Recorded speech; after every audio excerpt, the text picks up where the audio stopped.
Well, LifeBlood, this is George G, and the time is right. Welcome to today's guest, strong and powerful Matt Tenney. Matt, are you ready to do this? Let's go. Let's go. Matt is working to develop highly effective leaders who serve and inspire greatness in others. He is the author of Serve to Be Great and The Mindfulness Edge. He is a professional speaker and consultant. Matt, tell us a little bit about your personal life, some more about your work, and why you do what you do. Well, my personal life and my work, I think, are deeply intertwined because what I endeavor to do is inspire the great, help people to inspire greatness in others, to be people who are finding true happiness by being of service to others. And I try to apply that in my personal life as well as in my professional life. And the kind of the why is, I realized some years ago that if we want to create a world in which people are going home happy every day, they're treating each other with kindness every day, it seems like the workplace has a lot to do with that. Right. Mm-hmm. So I this is kind of born out of my practice of mindfulness, and I trained as a monk for a while, where ever since I kind of took on the monastic ideal, my life aspiration is to create a world, do whatever I can to create a world where people are happier and they're more kind to each other. And as I got into the kind of professional world, I realized that, wow, if we can help businesses do this, create workplace cultures where people are thriving, where they're flourishing as human beings, it's not only really good for business, it's really good for our planet. So my why is pretty simple. I envision a world where all organizations and the leaders in those organizations are making a positive impact consistently on both the well-being and the growth of their team members. I love it. You know, a lot of the time I think that when I say, and it sounds kind of trite, that be the change that you want to see in the world. But it's the truest thing. If we all just did what you described, the world would in fact be a far better place. I couldn't agree more.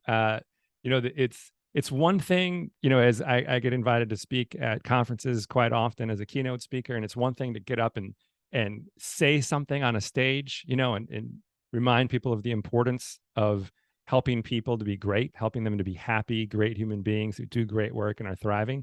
It's another thing to treat every single person that you interact with along the way to the destination that you're serving, to the event, the people taking out the trash, the people waiting at your table, the bus boy or girl, to consistently treat those people as though they're the most important person you're going to interact with. To me, that's more important actually, because to me, if I get up on a stage and I inspire or do my best to inspire people to take really good care of their team members, but I treat one person in a way that doesn't show them deep dignity and respect, I feel like I failed. Now, I do fail sometimes. I can always get better, but I couldn't agree with you more. It's more important, in my view, to every day in our personal interactions with the people around us, to always approach the interaction with, what can I do to add value in this person's life? What can I do to help them just be a little bit happier or be a little bit more successful? And as it as it turns out, it's also very good for business, particularly sales and leadership. Yeah. Certainly, my perception is that many of us, and myself included, are on the razor's edge right now. We're all pulled in so many different directions, and we're experiencing frustration by what we're seeing in the world, one way or another. And recognizing that other people are also going through their own private challenges and wars every day. The more that we can do what you've described, I think certainly the better. Did you get to the point in your monk training where you got to wear the robes, No, Matt? I never ordained. I lived in kind of an extreme kind of personal monastery that I created for myself for a while. And then I went to train in a monastery for about 3 months, and I was almost going to ordain for the rest of my life. But I ended up deciding I could make more of an impact out here in the quote unquote real world, kind of being a monk a monk amongst everybody else, doing their thing, earning a job, earning a living, having a family, that type of thing. Yeah. So working with organizations, because you could probably deliver your message to individuals. What is it about the companies that makes sense? I'm not sure. Can you elaborate on that question a little bit? Well, I mean, you probably could just be directing, here's how you can be a better leader in your life as an individual. Mm-hmm. But the impact that you can have working with organizations and their leadership team, from the CEO to probably the different levels of an organization. Why did you choose to go that way? Oh, just because of leverage and impact. If I work with one person at a time, um, from from the grand scheme of things, in the huge view, kind of the spiritual view, so to speak, that's extremely important. However, there's a lot of problems that we see in our world, and I think if we want to create change, kind of on the conventional level and a practical level, it's very important, in my view, to find what's the most leverage activities that we can engage in, where we can make the most impact with the least amount uh, of our time, because time is really the only resource we have that has a discrete limit on it. Right? It's like Mm-hmm. everything else you can create. You can create more money easily. You can create more friends. You can almost anything you can do. Time you can't. So it's just a simple matter of leverage. If I can work, with an organization that has 5, 10,000 employees and help their leadership team develop habits that consistently drive high levels of engagement, and retention and performance, while at the same time making a positive impact on the well-being and the growth of those human beings, that's scalable, right? That means there could be 5,000 people that are benefiting from the same amount of effort that I would put in to work with one or two individuals at a time. And if we're solving a painful problem for a business by helping them to reduce turnover, to increase employee engagement, to create a sustainable high performance culture, then it's scalable. People are willing to invest in a solution like that. So that just means that we can create even more impact. I love it. So the numbers around engagement are pretty awful. Right? Yeah. There's so few of us that are really, really fully engaged in our work, and many of us are disengaged in our work. What are some of these habits that you're working to help instill? Well, the first we created a kind of process. We've made a process out of how to lead in a way that is going to drive engagement and retention and sustainable high performance.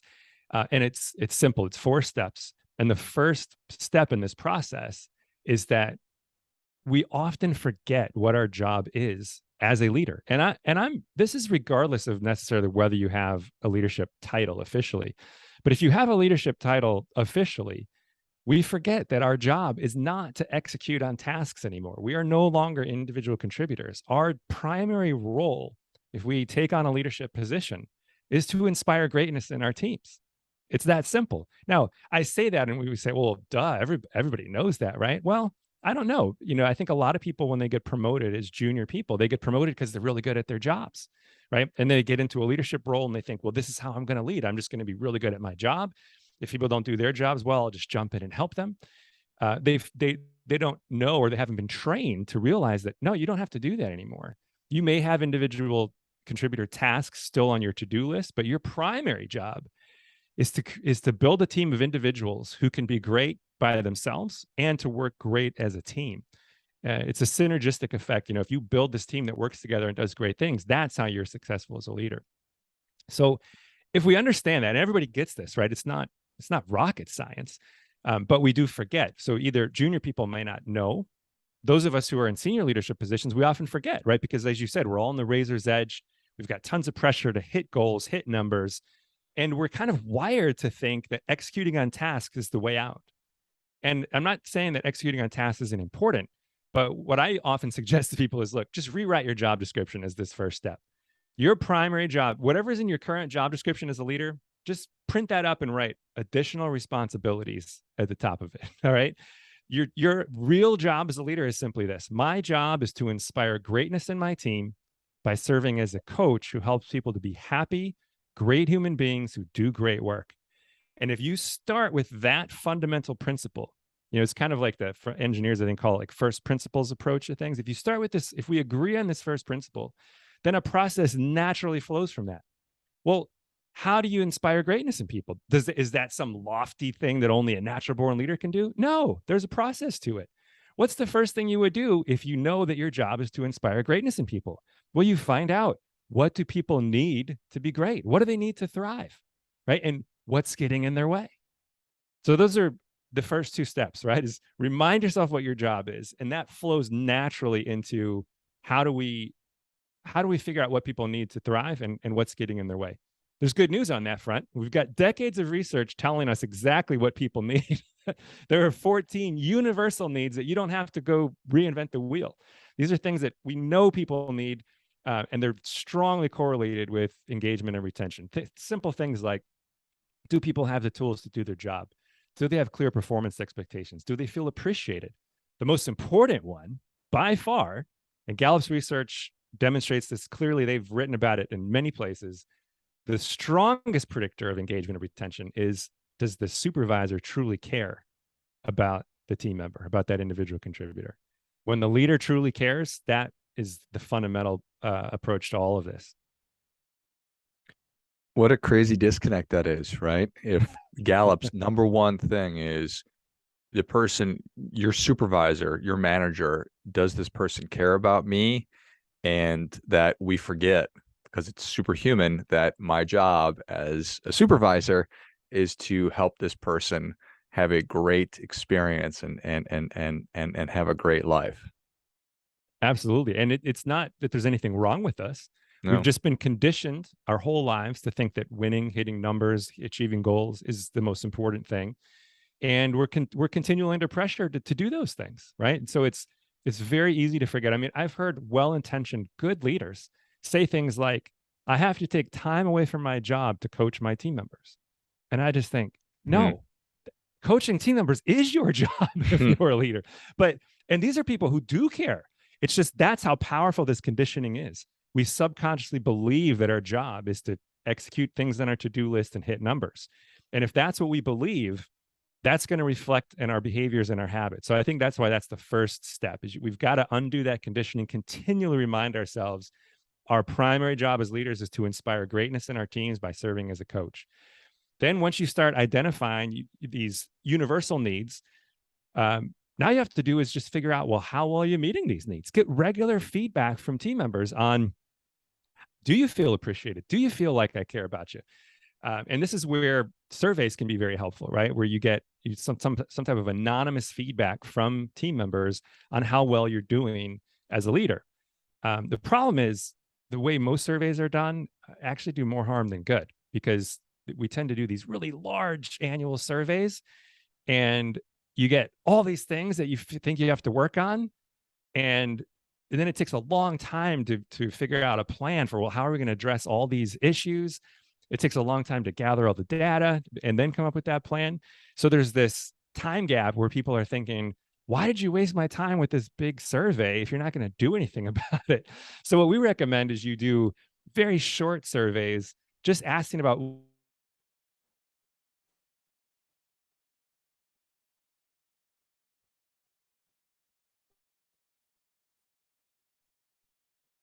14 universal needs at a time. And then you need to have a training in place or a plan in place for how are you going to respond? How are you going to show your team members, hey, this is what I'm going to do to get better at meeting this need? Let's just take appreciation, for example. Ideally, you should never send a survey out unless you already have a plan for how you're going to address it, or a training. Better yet, if you're scaling this to an organization, this is what we do, is you have a 5-minute training video that as soon as that manager gets their feedback, they get a quick 5-minute training on, here's a simple new habit you can develop to more frequently show appreciation. So now, a survey is only open for 2 days. Managers can watch this video in 5 minutes. It takes them 5 minutes to create a new habit. And then they email their team saying, hey, thank you for that feedback. Here's what I plan on doing better. Here's what I plan to continue to grow in this area. And all of a sudden, just that shows that you care about people, right? They feel heard. They see that you're doing something. Research from Gallup has found that employee engagement is nearly 3 times higher in organizations where team members respond with strongly agree to the following statement: my organization acts upon the results of surveys I complete. Just that will drive engagement and retention. That alone shows people that you care and builds trust. So even if your new habit isn't perfect, but you're doing something, That's way more than what's happening in most cases. I'm sure that we've all experienced that. And as I say that, perhaps somebody who's listening that's never been in a management kind of a role maybe hasn't, but I know that I 100% have. And when I ask for somebody's feedback and I don't do anything with it, like, great, thanks. What a waste of time for everybody, and that's going to lead to more frustration versus the simple action that you've just laid out has such a huge difference. So super powerful. Thank you. Yeah, I think that's really the key, is this kind of virtuous cycle of employees giving feedback on how well we're meeting their needs as leaders. Then they feel heard, they get some type of response. Hey, thank you for that feedback. Here's what we're going to do. And then they actually see something happening. Every time that little virtuous cycle happens, I say little because it's not a complex thing. It's simple to execute, but it has huge impact. And every time that virtuous cycle happens, trust is building in the leadership team. Confidence grows in the leadership team, and people feel like they're cared about. And the most important thing is this is the best way to learn, right? If you're trying to learn something new, let's just take. I was talking with somebody yesterday about swimming, for instance. Let's say that you want to learn how to swim, and I say, "All right, George, here's what we're going to do. I want you to put your face in the water, blow bubbles. I want you to relax. And I want you to kick, and I want you to start, going with a stroke, just like this is your first time in the pool, right? And I throw you in the deep end, and I say, okay, go do it. I mean, you might drown, right? You're gonna be freaking out. But what if I just said, hey, George, let's the first step to swimming is feeling comfortable in the water. So I want you to do is just come hang out with me in the shallow end. And what we're going to do is I just want you to put your face in the water and blow bubbles for 5 seconds and just relax. Just relax your body, blowing out bubbles for 5 seconds. That's the first step, right? So I just give you a little bit of information and then let you play with it for 5 or 10 minutes until you really feel comfortable with that. Then we do something else. And this is where I think you can make a huge impact in terms of the effectiveness of training leaders. Is what we tend to do is we do a lot of information, a half day or a full day of training with very little follow-up. So it's now you've got all this information, but not a whole lot of plan for how you're going to turn information into behaviors and then into habits that stick. So what we recommend is, instead of delivering a lot of information at once, deliver a little bit of information, just like, hey, put your face in the water and blow bubbles. Try that out for 5 or 10 minutes. Let me know how that feels. So same thing, like, hey, try this one new habit for showing appreciation more frequently. 5 minutes of information, a super powerful habit that's highly, highly leveraged. You give people 2 weeks to play with that. And then you say, all right, here's another training. Here's how to take that new habit of showing appreciation more frequently and make it more impactful. Why don't you go play with that for 2 weeks, and get feedback from your team and iterate and make it yours. And little by little, you take information at little chunks into behaviors that are repeatable and then become habits that stick. And that's where you get lasting transformation. I love it. That makes so much sense. Thought the experience of going to like a week-long conference and getting this massive binder just full of notes, but then taking that binder full of notes and putting it on a shelf and never looking at it again. Yeah, well, it's not to say that there's not value in those things, right? Sometimes Sure. a thought you get at a conference or a keynote or a full day of training, just one thought can change everything.